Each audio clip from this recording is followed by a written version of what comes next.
Good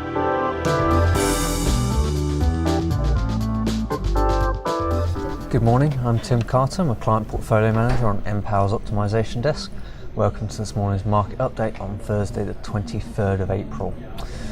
So prices kind of nudged down through yesterday afternoon, pressured by the weaker euro versus the sterling and a decent LNG outlook. Much of the same has continued this morning, with prices opening up a little bit softer again.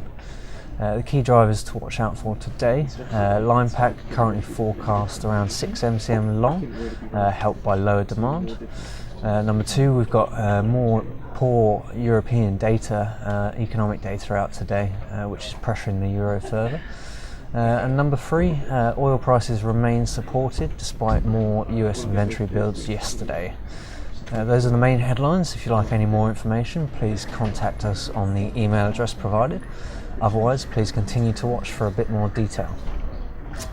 So firstly, looking at the UK gas system, as I said, we're about 6 MCM long at the moment. That's helped largely by a lower demand forecast for today. Domestic demand is about 10 MCM down on seasonal normal levels, just under 200 MCM today. Looking at supply today, there's a little bit better supply from Norwegian pipelines as some of the unplanned maintenance comes to an end. We've got slightly lower LNG send out today, around about 30 MCM, but with 3 cargoes due this weekend and more expected in the coming weeks, the outlook's pretty optimistic for LNG supply. Storage today is nominating around 10 MCM for withdrawal, so that's helping the supply side as well, while our UK exports remain flat with where they've been most of the week, with pretty decent export levels. Looking at the power system quickly, again, peak margins really comfortable, over 16 gigawatts today. CCGT is slightly favourable, probably about 3 or 4% more generation from there versus coal, while wind continues to disappoint, under 250 megawatts this morning. Finally, looking at the wider macroeconomics, as I mentioned, oil prices continue to be supported. We had a US inventory build of nearly double the forecast at 5 million barrels yesterday.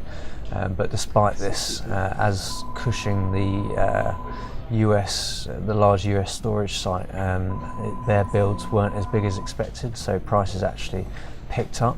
There's also support from Yemen as well, where the Saudis thought they had ended their airstrikes but have had to restart them again yesterday.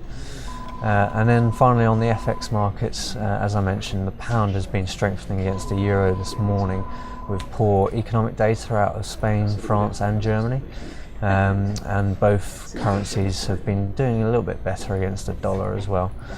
That's it for today. We'll speak to you again tomorrow.